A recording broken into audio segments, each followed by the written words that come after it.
ఇటువైపు చూసుకున్నట్లయితే ఎమ్మెల్సీలుగా కోదండరాం, అమీర్ అలీ ఖాన్ల నియామకం రద్దు అని అయితే ఇంకొక ముఖ్యమైన వార్త ఈనాడు తెలంగాణలో ఉంది.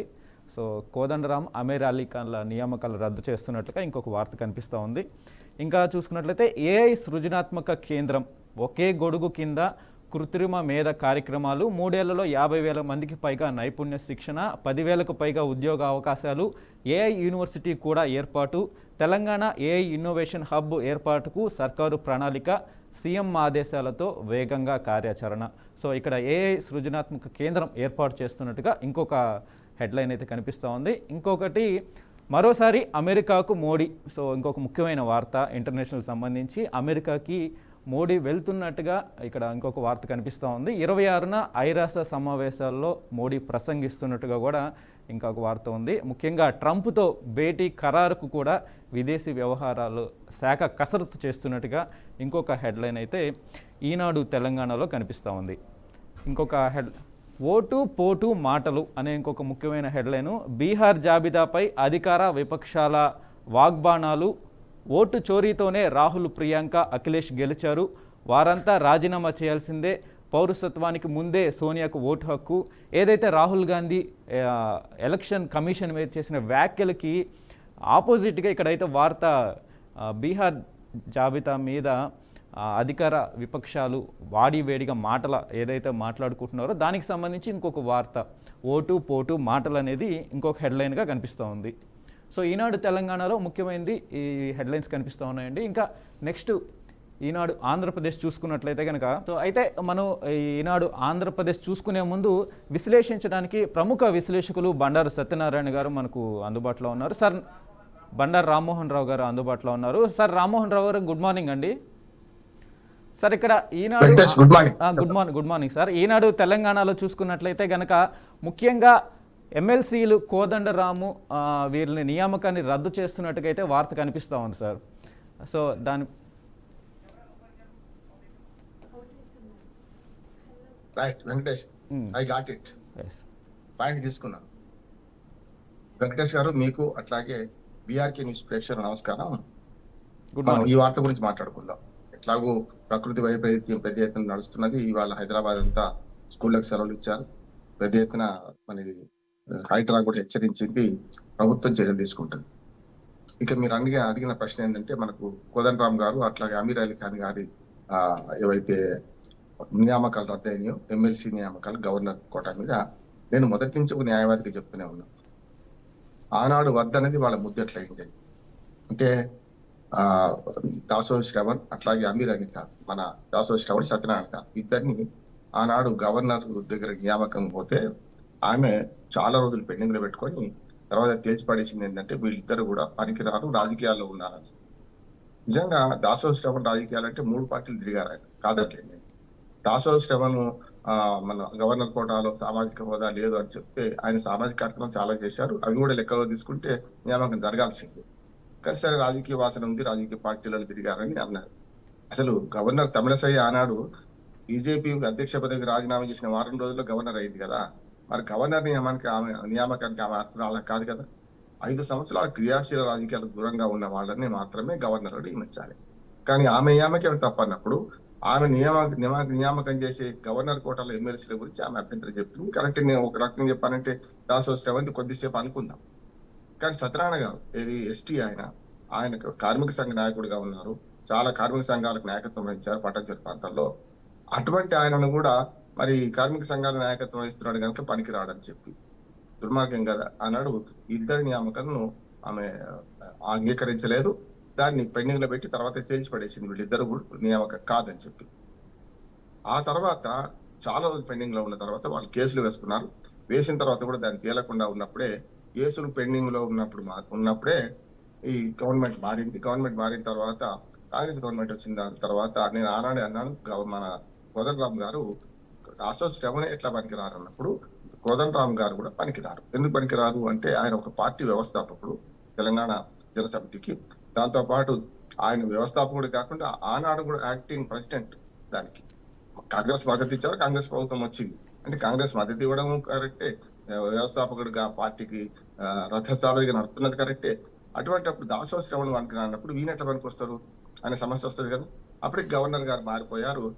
గవర్నర్ గారు అటు ఆయనను అటు మన అమీర్ అలీ ఖాన్, ఇప్పుడు ఏమైంది, అమీర్ అలీ ఖాన్ మాత్రం సేమ్ సత్యనారాయణ గారి లాగానే ఆయన నిజంగా చెప్పాలంటే ఆయన కార్మిక నాయకుడు అయితే ఈయన పత్రిక ఎడిటర్ గా ఉన్నారు. ఆయన పూర్తిగా అర్హుడు అమీర్ అలీ ఖాన్.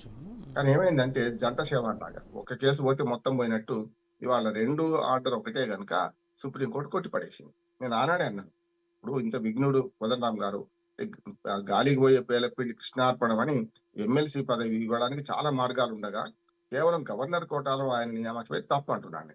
ఎందుకు తప్పు? గవర్నర్ కోటాల నియామకానికి ఏవైతే అర్హతలు ఉన్నాయో ఆ అర్హతలు లేవు ఆయనకి.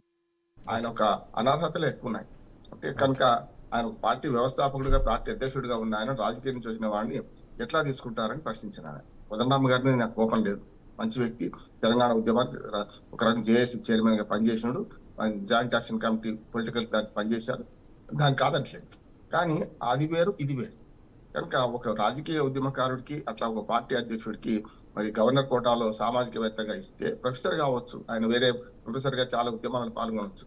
కానీ సేమ్ అదే కదా మరి దాసోహ అంటే సేమ్ అదే పద్ధతిలో కనుక అయింది కనుక సుప్రీంకోర్టు నిన్న ఇద్దరు నియామకాలు అంటే ఒకరితో ఆయనతో కోదండరామ్ గారితో ఇంకొకరిని కూడా తీసుకొని పోయింది. అమీర్ అలీ ఖాన్ పూర్తిగా అర్హుడు దానికి. ఆ గవర్నర్ కోటాలో ఒక పత్రికా ఎడిటర్ గా జర్నలిస్ట్ ని తీసుకోవచ్చు, ఆయన కూడా తీసుకొని వెళ్ళిపోయింది. ఇప్పుడు ఏంటంటే ఇప్పుడు రెంటా చెడ్డర్ ఎవడేంటి కదా మన కోదండరామ్ గారు. అప్పుడు 10 ఏళ్ల ఉద్యమం తర్వాత 14 ఏళ్ల ఉద్యమం తర్వాత ప్రభుత్వం వస్తే ప్రభుత్వాన్ని విమర్శించుకుంటూ చేసిన సందర్భం చూసినాం. తలుపులు బద్దలు కొట్టి అరెస్ట్ చేసిన సందర్భం చూసినాం టీఆర్ఎస్ హయాంలో.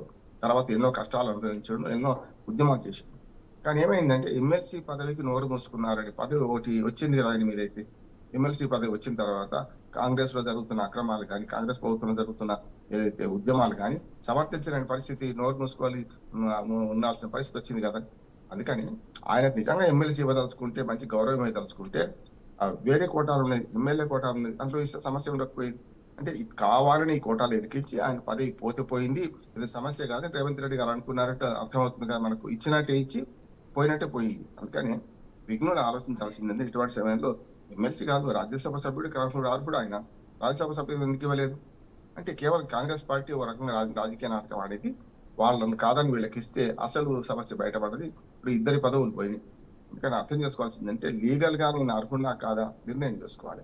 ఇప్పుడు నాకు 67 ఏళ్ళు ఉన్నాయి, నేను ఏ పదవికి నామినేటెడ్ పదవికి అర్హుని కాదు, సమాచార హక్కు కమిషన్ గా 65 ఏళ్ళు దాన్ని పరిమితి పెడతా అంటే నడుస్తుందా?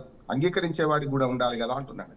వాళ్ళు ఇస్తామన్నారు కరెక్టే, అంగీకరించే వాడికి కూడా ఇందులో నేను ఫిట్ అవుతానా కాదా అని తెలుసుకోకుండా చేస్తే ఇట్లాంటి పరిణామాలు జరుగుతాయి. కోదండరామ్ గారికి ఒక రకంగా చెప్పాలంటే అనుభవానికి వస్తే తత్వం ఇప్పటికి బోధపడ్డదా అనేది తెలియదు. Okay, right sir. ఇంకొక వార్తలు చూసుకున్నట్లయితే ఈనాడు ఆంధ్రప్రదేశ్లో ముఖ్యమైన వార్తలు సంబంధించి వాన ఏదైతే వరదలు వానలకు సంబంధించి ఈ మధ్యకాలంలో కురుస్తున్న వానలకు సంబంధించి ముఖ్యమైన వార్త. ఇంకా ట్రంప్తో ప్రధాని మోడీ భేటీకి ఆర్థిక శాఖ కసరత్తు చేస్తున్నట్టుగా కూడా ఇంకొక వార్త కనిపిస్తూ ఉంది. హైకోర్టు శాశ్వత న్యాయమూర్తులుగా 4 జస్టిసుల ప్రమాణం. కిరణ్మయి, జస్టిస్ జగడం సుమతి, జస్టిస్ న్యాపతి విజయులతో జస్టిస్ హరినాథ్ని శాశ్వత న్యాయమూర్తులుగా నియమిస్తున్నట్టుగా ఇంకొక వార్త కనిపిస్తూ ఉంది. దాని కింద ముఖ్యంగా పులివెందుల ఉప ఎన్నికలకు సంబంధించి ఇక్కడ జగన్ అసహనం అరాచకాలు సాగనందుకే అని ముఖ్యమంత్రి చంద్రబాబు ధ్వజం అన్నట్టుగా పులివెందుల ఒంటిమిట్ట ఉప ఎన్నికలను రద్దు చేయాలి, మళ్ళీ ఈ ఎన్నికలను జరిపించాలి అని ఏదైతే పులివెందుల చాలా ప్రతిష్టాత్మకంగా ఇరు పార్టీలు ఈసారి తీసుకోవడం జరిగింది.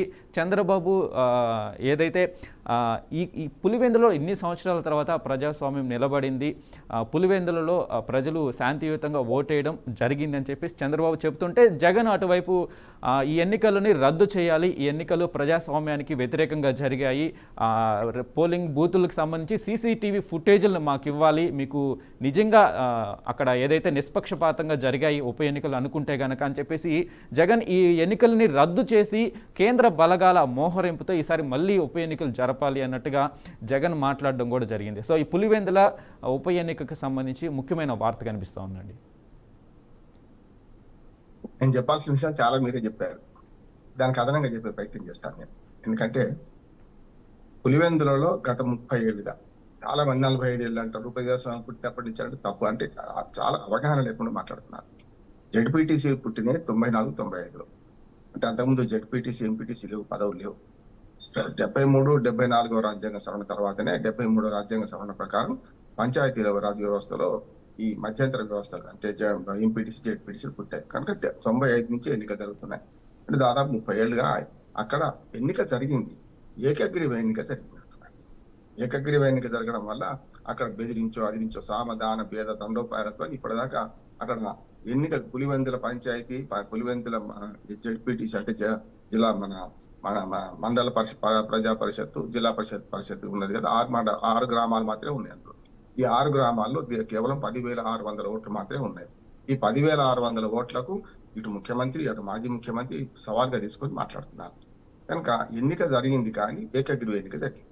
కనుక ఇప్పుడు ఏమైంది, పోటీ పెట్టిండ్రు. కనుక ప్రజాస్వామ్యం పరిడవిలిందని ఖచ్చితంగా నొప్పుకుంటా. మంచో చెడ్డో పోటీ లేకుండా ఎన్నిక జరగడం కరెక్ట్ కాదు. ఏకగ్రీవ ఎన్నిక అనేది భయంతోనే జరిగిందా, భక్తితో జరిగిందా?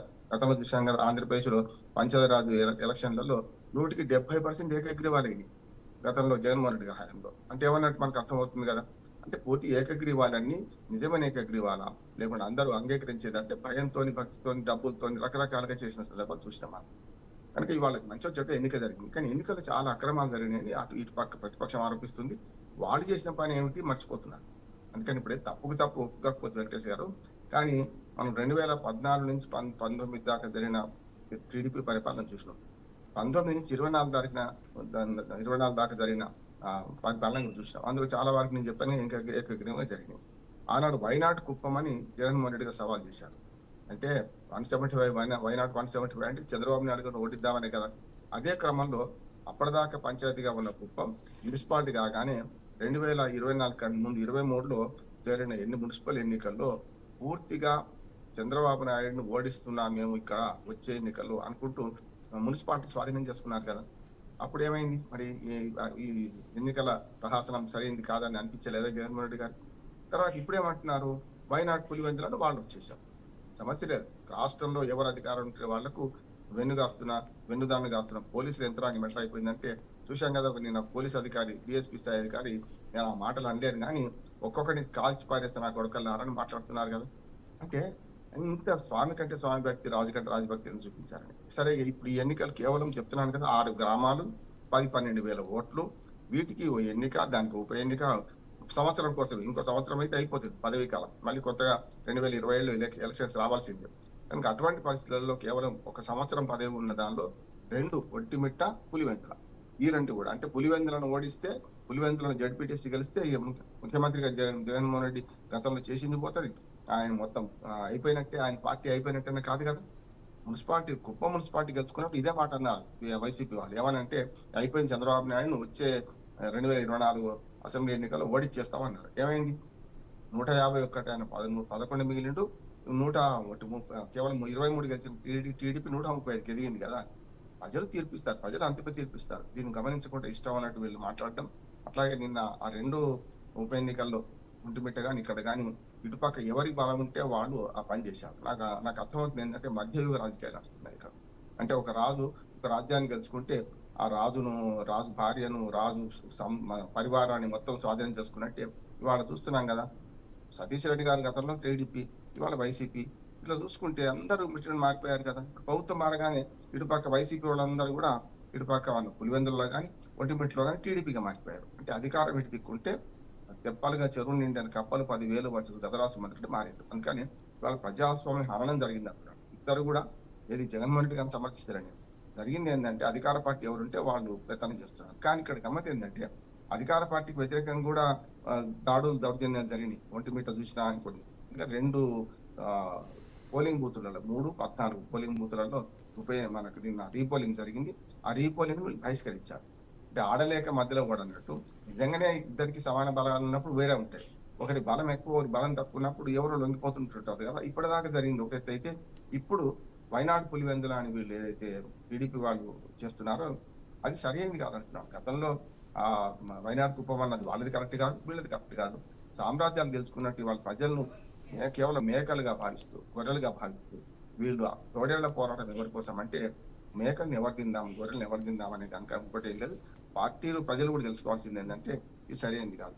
ఇంకొక మాట చెప్పి వినిపిస్తాను. ఏకగ్రీవ ఎన్నిక అనేది కరెక్ట్ కాదు. ఇప్పటికి కూడా ఏకగ్రీవ ఎన్నికలు గతంలో నేను సమర్థించిన వాడిని. కానీ ఏకగ్రీవ ఎన్నిక బదులు 101 ఉంది కదా వెంకటేష్ గారు, ఆ నోటాను ముందు తీసుకొచ్చి ఒకవేళ నిజంగానే భయపెట్టో ఈవెన్ డబ్బులు ఇచ్చే చేస్తున్నారు కనుక తెలంగాణలో ఒక ఒక పంచాయతీలో ఇప్పటికే ఆలు లేదు చూడలేదు కొడుకు పేరు తెలంగాణ అన్నట్టు వీళ్ళు వేలం వేసుకున్నారు. ఒకే సామాజిక వర్గం వాళ్ళు ఉంటారు ఆ ఊళ్ళో వేలం వేసుకున్నారు. ఆల్రెడీ మాకు సర్పంచ్ డిక్లేర్ చేసుకున్నారు ఎన్నికలు కాకముందే డబ్బులతో. కనుక అట్లా కాకుండా ఉండాలంటే నోటా ఒకటి ఉంది కదా, నోటాను కూడా ఏకంగా రామ్మోహన్ రావు నిలబడాడు అనుకోండి, అప్పుడు నోటాను కూడా పోటీగా పెట్టి ఇద్దరికి ఓటు ఏమని అప్పుడు ఏమవుద్దంటే రామ్మోహన్ రావు ఇష్టం లేని వాళ్ళు ఏం చేస్తారు, నోటాకు ఓటేస్తారు. నోటాకి ఎక్కువ ఓట్లు వస్తే రామ్మోహన్ రావు ఓడిపోయినట్టే లెక్క. అప్పుడు నిజంగా ఏకగ్రీవ ఎన్నిక, నిజంగా అందరూ ఇదే వైపు ఉన్నారా లేదా, ఇష్టం లేని వాళ్ళు ఉన్నారా అనే సంగతి తెలుస్తుంది. అప్పుడు ఓడిపోతే రామ్మోహన్ రావు మళ్ళీ మళ్ళీ పోటీ చేసిన వీళ్ళే రెండోసారి ఎన్నిక జరుగుతుంది. నోటా అయితే యాక్ట్ చేయలేదు కదా, నోటా అనేది ఊహాజనిత అభ్యర్థి కదా. కనుక అప్పుడు ఏమవుతుందంటే వేరే అభ్యర్థులు నిలబెట్టే అవకాశం ఉంటుంది. అంటే మాకు ఇష్టం ఏకగ్రీవ అభ్యర్థి కూడా మాకు ఇష్టం లేదని 10 మంది ఓటర్లు ఉన్నా కూడా ఓటింగ్ జరగాలి, అప్పుడు మాత్రమే సరైందన్న ఉద్దేశం. దీని మీద పెద్ద చర్చ జరగాలి. ఎన్నికల సంస్కరణ జరుగుతుంది తప్ప సాధ్యం కాదు. పులివెందుల ఎన్నిక ప్రజాస్వామ్యం పరిడి వెళ్ళిందన్న మాట టీడీపీది తప్పే, ప్రజాస్వామ్యం హరణమై నాశనం అయిపోయింది అనేది వైసీపీ తప్పే. ప్రజలు గమనిస్తున్నారు, ఎవరికి ఓటైనా వాళ్ళకి వేస్తారు. ఇవాళ రిజల్ట్ వచ్చేది ఉంది, తెలుసుకుంటాం. సార్, ఇంకొక వార్త తీసుకున్నట్లయితే ముఖ్యంగా ప్రధాని మోడీ అమెరికాకు పర్యటించడము, ఆ ట్రంప్ని భేటీ అయ్యే సంబంధించి మన భారత విదేశాంగ శాఖ కూడా కసరత్తు చేస్తున్నట్టుగా ఇంకొక వార్త కనిపిస్తూ ఉంది. సో ఇప్పుడు అమెరికా భారత్ మధ్య ఉన్న ఉద్రిక్తతల ఏదైతే టారిఫ్ల విషయంలో సో ఈ భేటీ ఏమన్నా ఉపయోగపడే అవకాశం ఉందంటారా? తప్పకుండా సంప్రదింపుల కంటే మించింది ఒకటి. నేను న్యాయవాదిగా చెప్తున్నాను ఏంటంటే రాజీ కన్నా రాజీ మార్గం మన రాజమార్గం లేదని చెప్పి. ఏదైనా సరే ఇప్పుడు పరస్పర సంప్రదింపుల వల్ల ఏదైనా సమస్య పరిష్కారం ఉంటుంది. అందుకనే ఇప్పుడు అమెరికా సుంకాల విధింపులో ప్రతీకార సుంకాలు కూడా విధిస్తా అన్నది కనుక 27 ఆగస్టు నుంచి 25 కాక ఇంకో 25% వేస్తా అన్నది కనుక మా నుంచి చమురు అట్లాగే ఆయుధాలు కొనమంటుంది కనుక మేము కొనము, లేకపోతే మీ ఉత్పత్తులు మేము కూడా అదే పని చేస్తాం, వయసు వర్ష మీ ఇల్లు మాకెంత దూరం, మా ఇల్లు మీకెంత దూరం అని చెప్పి పరస్పర సంప్రదింపులు చేయాల్సిందే, మంచిది అంట. ఇప్పుడు ఈ మధ్యన ఈ 2-3 రోజుల్లో చాలా పెద్ద ఎత్తున పరిణామాలు జరుగుతున్నాయి. ఇప్పటికీ అజిత్ దోవల్ మనకు రష్యా పర్యటన చేసి అక్కడ పుతిన్ గారితో మాట్లాడారు. పుతిన్ అట్లాగే మనకు ట్రంప్ చర్చలు కూడా జరగబోతున్నాయి 15 ఆగస్టు రేపే మాస్కో మన అమెరికాలో. ఇప్పుడు సైనిక స్థావరాల్లో చర్చలకు అనుమతించారు, కానీ భద్రతా కారణాల రీత్యా వైట్ హౌస్ కాకుండా సైనిక పటాలను సైనిక స్థావరాల్లో మరి పుతిన్కు ఆతిథ్యం ఇచ్చారు. పుతిన్ అమెరికా అధ్యక్షుడు ట్రంప్ మాట్లాడుకోబోతున్నారు. అతి త్వరలో మనకు విదేశాంగ మంత్రి రేపు ఎల్లుండి వస్తున్నారు. మనకు చైనా విదేశాంగ మంత్రి మన దేశంలో పర్యటిస్తున్నారు. పర్యటించి శివశంకర్ డిఫెన్స్ మినిస్టర్ ఆయనతో, అట్లాగే అజిత్ దోవల్ ఆయనతో భద్రతా సలహాదారు ఆయనతో మాట్లాడబోతున్నారు. దాంతో పాటు మన ప్రెసిడెంట్ మన మోడీ గారు కూడా చైనా పర్యటన చేయబోతున్నారు. అంటే అంతర్జాతీయంగా ఈ పరిణామాలు చాలా కీలకమైనవి. మోడీ మనకు చైనా అధ్యక్షుడు మన మిలాఖత్ కానీ, లేకపోతే అట్లాగే అజిత్ దోవల్ లేకుంటే చైనా విదేశాంగ మంత్రి ములాఖత్ కానీ, అట్లాగే పుతిన్ అట్లాగే ట్రంప్ వీళ్ళు ఇద్దరు కలవడం కానీ, ఇవన్నీ అంతర్జాతీయంగా పరిణామాలు ముందుకు పోవడానికి దోహదపడితే, అందరూ బాగుండాలంటే ప్రపంచం అంతా కుక్కరాంగం మారిపోయిన సందర్భంలో పరస్పర సంప్రదింపుల ద్వారానే సుంకాల పెంపు మీద కానీ, విదేశాంగ విధానం మీద కానీ, లేకపోతే ఈ దేశాల మధ్య సత్సంబంధాలు కానీ, వాణిజ్య ఒప్పందాలు కానీ జరగాల్సిందే. ఇది మనకు అవసరం వాళ్ళు తెలుసుకుంటారు, వాళ్ళ అవసరం మనం తెలుసుకోవాలి. అంతేగాని ఇట్లా మంకుపట్టు మానాల్సిన అవసరం ఉన్నది.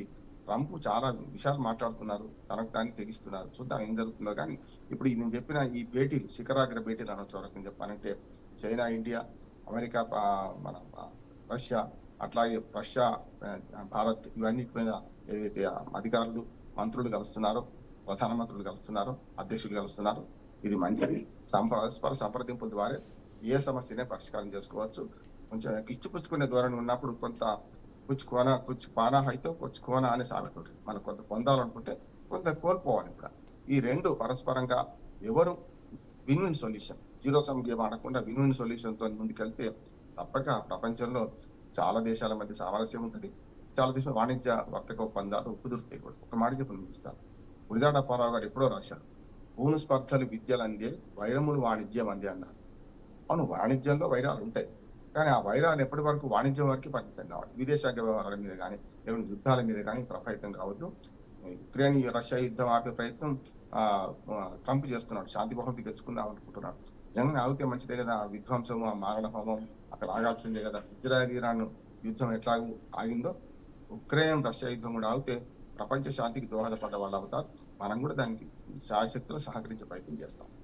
ఓకే సార్, ఇంకా ఆంధ్రజ్యోతి తెలంగాణ పత్రిక తీసుకున్నట్లయితే ముఖ్యంగా ఓఆర్ఆర్ రోడ్డుకి పక్కన ఆనుకుని ఉన్న భూములు ఏదైతే ఓఆర్ఆర్ ఆనుకుని ఉన్న కాందిశీకుల భూములకు సంబంధించి 30,000 కోట్ల రియల్ ఎస్టేట్ వ్యాపారం జరిగినట్లుగా భూమాయ చేశారు అనే హెడ్డింగ్ అయితే కనిపిస్తూ ఉంది. పుప్పాలగూడలో 6,000 కోట్ల భూ కుంభకోణం.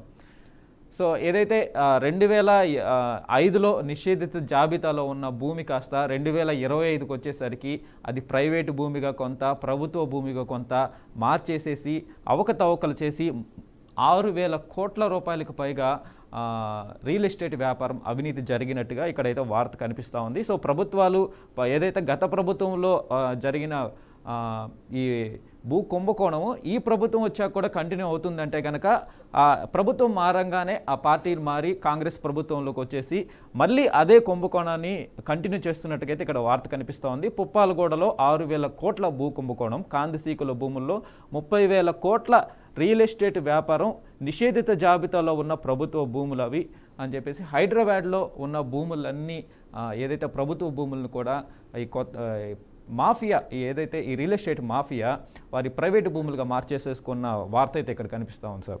సో హైదరాబాద్ ఆ నగరాన్ని అయితే ఈ రియల్ ఎస్టేట్ పేరుతో నాశనం చేస్తున్నట్టుగా అయితే కనిపిస్తూ ఉంది.